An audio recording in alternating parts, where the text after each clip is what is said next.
Hello. Hello, everybody. Thank you so much. Thank you. Thank you very much. Thank you. Everybody, please have a seat. Thank you very much. Thank you.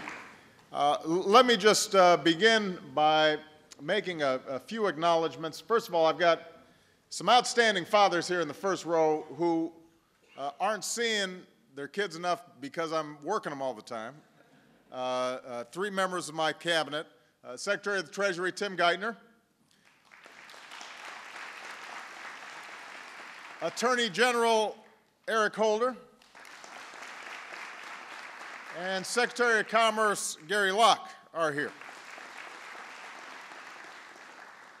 In addition, we've got one of my heroes, and I'm sure one of yours, somebody whose shoulders I stand on, and allowed me to become President of the United States, and that's Congressman from the great state of Georgia, John Lewis, is here.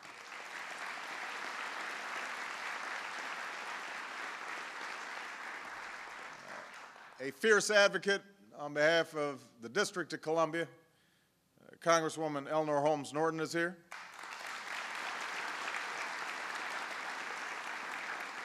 I want to acknowledge the mayor of Washington, D.C., Adrian Fenty, in the House. The executive director of ARC, Edmund Fleet, is here. I want to thank all the panel discussion participants who are involved in today's events, and I want to thank Nernie Mason, a Washington, D.C. icon. Nernie founded Mason's Barbershop in 1961. That's the year I was born. Is still going strong. He is here with his children and his grandchildren. Where is he? There he is right there.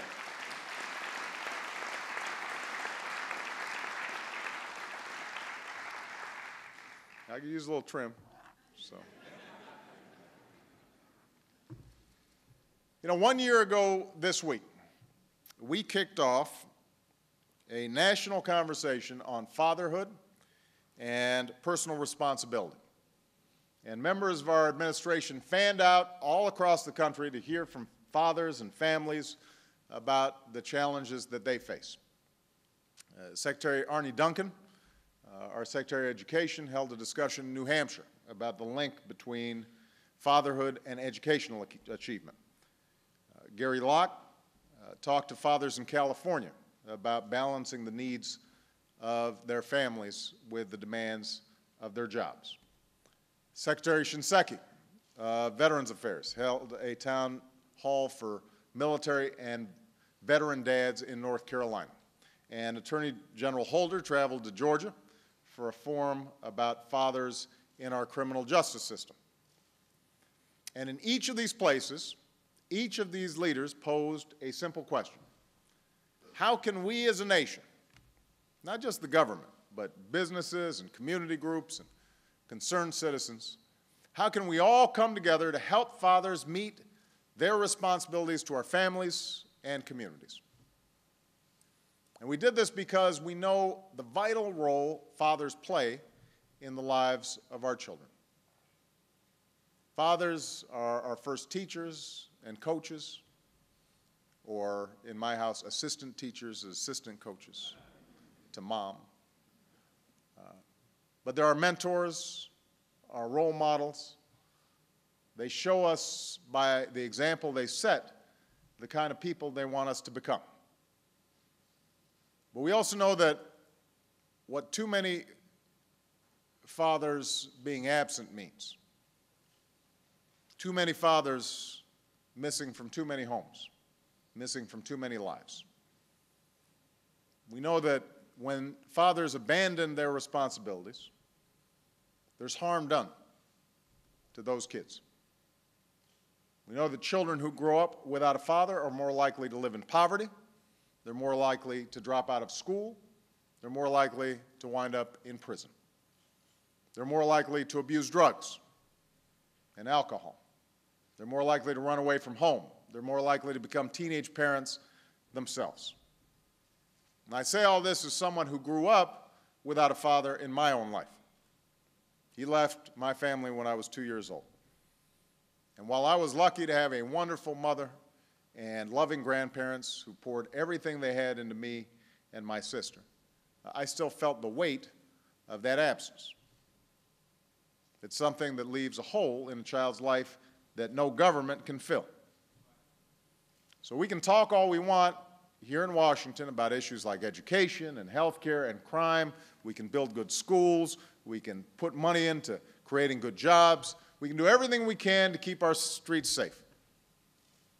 But government can't keep our kids from looking for trouble on those streets. Government can't force a kid to pick up a book or make sure that the homework gets done. Government can't be there day in, day out to provide discipline and guidance and the love that it takes to raise a child. That's our job as fathers, as mothers, as guardians for our children. Now, the fact is, it's easy to become a father, technically. Any guy can do that. It's hard to live up to the lifelong responsibilities that come with fatherhood. And it's a challenge even in good times when our families are doing well. It's especially difficult when times are tough. Families are straining just to keep everything together. In a time of war, many of our military families are stretched thin, with fathers doing multiple tours of duty far away from their children. In difficult economic times, a lot of fathers are worried about whether they're going to be able to keep their job or find a job, or whether they'll be able to pay the bills and give their children the kinds of opportunities that if they didn't have them themselves, at least they wished for their children. There are a lot of men who are out of work and wrestling with the shame and frustration that comes when you feel like you can't be the kind of provider you want to be for the people that you love. But here's the key message I think all of us want to send today to fathers all across the country. You know, our children don't need us to be superheroes. They don't need us to be perfect. They do need us to be present. They need us to show up and give it our best shot, no matter what else is going on in our lives. They need us to show them, not just with words, but with deeds, that those kids, are always our first priority. Those family meals, afternoons in the park, bedtime stories, the encouragement we give, the questions we answer, the limits we set, the example we set of persistence in the face of difficulty and hardship. Those things add up over time, and they shape a child's character, build their core, teach them to trust in life and to enter into it with confidence and with hope and with determination. And that's something they'll always carry with them. That love that we show not with money or fame or spectacular feats, but through small daily acts. The love we show and that we earn by being present in the lives of our children. Now, unfortunately, the way we talk about fatherhood in this country doesn't always reinforce these truths. You know, when we talk about issues like childcare and work-family balance, we call them women's issues and mothers' issues. Too often, when we talk about fatherhood and personal responsibility, we talk about it in political terms, in terms of left and right, conservative, liberal, instead of what's right and what's wrong. And when we do that, we've gotten off track. So I think it's time for a new conversation around fatherhood in this country. We can all agree that we've got too many mothers out there forced to do everything all by themselves. They're doing a heroic job, often under trying circumstances. They deserve a lot of credit for that, but they shouldn't have to do it alone. The work of raising our children is the most important job in this country, and it's all of our responsibilities, mothers and fathers.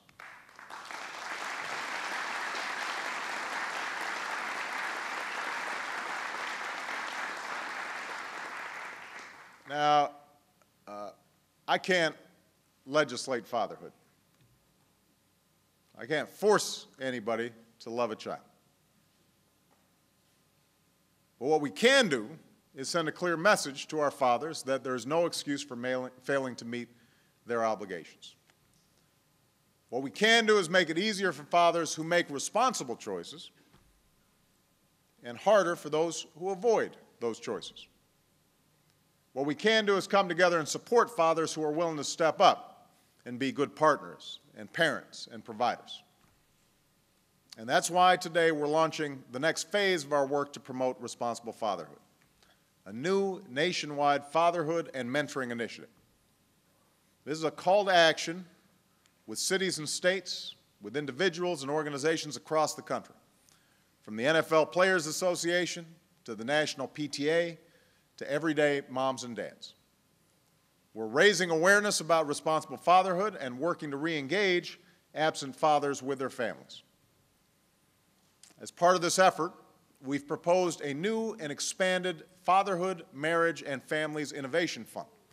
And we plan to seek out and support the very best, most successful initiatives in our states and communities, those that are offering services like job training or parenting skills classes, domestic violence prevention, all which help provide the kind of network of support for men, particularly those in vulnerable communities. We're also going to help dads who get caught up. We want to make sure that they're caught up on child support payments and that we re-engage them in their children's lives.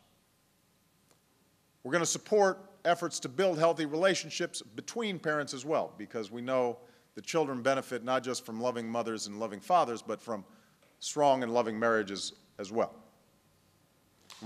And we're going to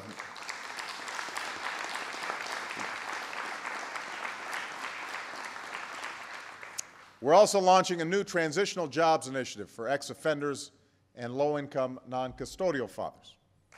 Because these are men who often face serious barriers to finding work and keeping work. We'll help them develop the skills and experience they need to move into full-time, long-term employment so they can meet their child support obligations and help provide for their families. And under Eric Holder's direction, our Justice Department is planning to create its first fathering reentry court for ex-offender dads. And to help replicate this program in courts across the country. And the idea is very simple: to reach fathers right as they're leaving the criminal justice system and connect them immediately to the employment and services they need to start making their child support payments and reconnecting them with their families. And this program was inspired by leaders like Peter Spokes, who was the executive director of the National Center for Fathering, a good friend to many in our administration, all of whom were deeply saddened by his recent passing. And we are honored to have Peter's wife, Barbara, with us here today. Where's Barbara? I just saw her earlier. There she is. Thank you. So these initiatives are a good start, but ultimately we know that the decision to be a good father, that's up to us, each of us as individuals. It's one that men across this country are making every single day, attending those school assemblies, parent-teacher conferences, coaching soccer, Little League, scrimping and saving and working that extra shift so that their children can go to college. And plenty of fathers, and men who aren't fathers as well, are stepping up to serve as mentors and tutors and big brothers and foster parents to young people who don't have any responsible adult in their lives. Now, even when we give it our best efforts, there will still be plenty of days of struggle and heartache when we don't quite measure up. Talking to the men here now. Even with all the good fortune and support Michelle and I have had in our lives, I've made plenty of mistakes as a parent. I've lost count of all the times when the demands of work have taken me from the duties of fatherhood. And I know I've missed out on moments in my daughter's lives that I'll never get back. And that's a loss that's hard to accept. But I also know the feeling that one author described when she wrote that to have a child is to decide forever to have your heart go walking around outside your body. Think about that. To have a child is to have your heart walking around outside your body. I'm sure a lot of fathers here know that same memory that I have of driving home with Michelle and Malia right after she was born, going about 10 miles an hour. You know, your emotions swinging between unadulterated joy and sheer terror. And I made a pledge that day that I would do everything I could to give my daughter what I never had. That if I could be anything in life, I would be a good father. And since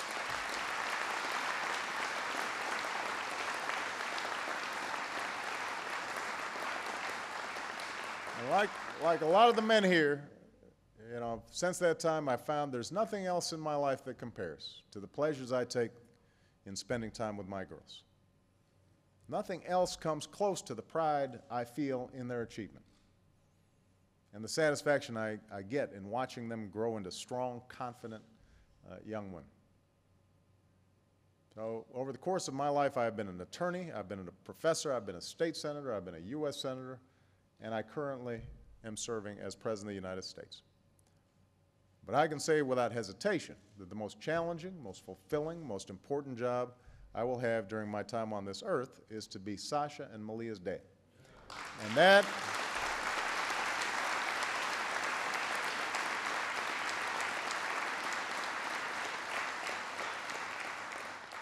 so you don't need a fancy degree for that. You don't need a lot of money for that. No matter what doubts we may feel, what difficulties we may face, we all have to remember being a father it's not just an obligation and a responsibility. It is a privilege and a blessing, one that we all have to embrace as individuals and as a nation. So happy Father's Day, everybody. God bless you. God bless the United States of America.